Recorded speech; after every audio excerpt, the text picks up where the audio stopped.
This album is a result of a recipe or a formula by this mad scientist, Rick Rubin, taking 4 distinct and explosive ingredients, putting them all into one big pressure cooker, keeping them in tight, forcing them to interact with each other, but to express their flavors to the fullest, and seeing what happens.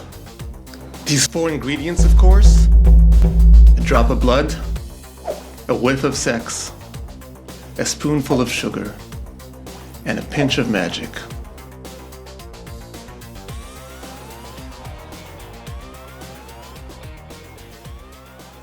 Welcome. If you may, step back with me in time to the year 1991. A new decade was upon us. Waking up from the sleepy 80s, a sense of rebellion was starting to emerge in the 1990s, and a lot of exciting music was about to explode onto the scene. In Southern California, one band records a seminal album that's going to change their trajectory and arguably all of pop culture's trajectory for years to come. If you clicked on this link, you probably already know that I'm talking about Blood, Sex, Sugar Magik by the Red Hot Chili Peppers. Blood, Sex, Sugar Magik is a ripening of a band. It is showing the full ingredients of what would become the seminal lineup, all flourishing at the peak of their creative abilities. Blood, Sex, Sugar Magik is not only a time capsule, it was forged under pressure. Rick Rubin takes 4 explosive ingredients, puts them inside a very tight, confined space, and pressurizes it, and encourages each one of them to have their flavor fully expressed, even if it means clashing against each other. And he's there capturing that sound and capturing that essence and laying down the tracks of what is going to become Blood, Sex, Sugar Magik. This series of videos is about a thesis that I have. That 4-word name corresponding to the 4 members of the band. Each one bringing in a specific kind of spice. Blood is Chad, Sex is Anthony, Sugar is Flea, and Magik is John. Those are the ingredients. Rubin knows that he needs a very special kind of cookware to combine these 4 chili peppers, these 4 different flavors of chilies together. It needs to be a very unique place to put them all in. And so he goes out and he rents the mansion. If you haven't seen the documentary film Funky Monks, I'm going to link up to it here, and I'm going to really recommend that you try, because it's an excellent capture of that time. The mansion, there's different stories about the mansion, and I'm not necessarily after the truth. This is not a historical channel or historical video. I like the myth making.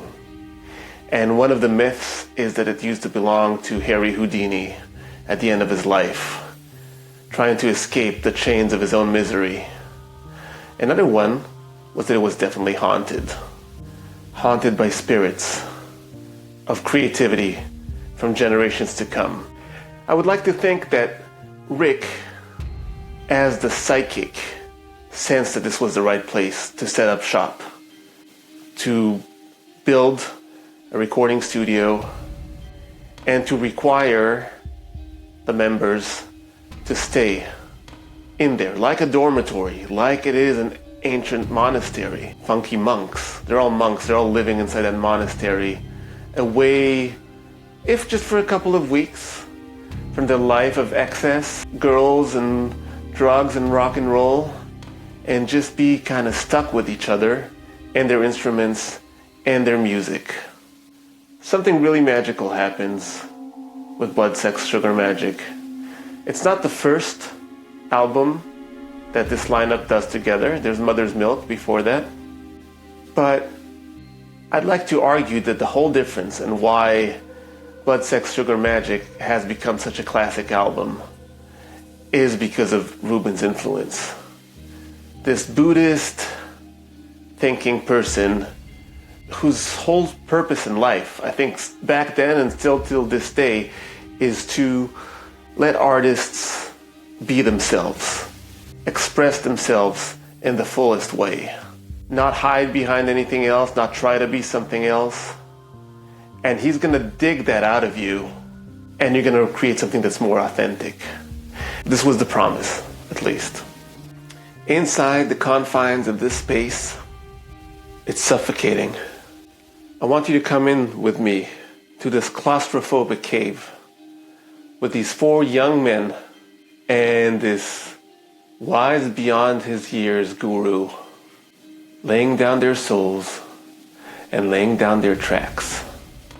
There's almost like a battling of your inner demons that happens in a place that feels haunted, in a place where you're alone. And I think each individual member goes through a journey of some sorts, coming out on the other side. And everyone feels, when the product is done, that they have produced the best work of their lives. They're proven right, of course. The album is incredibly successful, and the band goes from being a successful local LA band to being a stadium band, popular worldwide. Everything changes. All the stars align, and then they're going to start moving apart. This is an intro episode.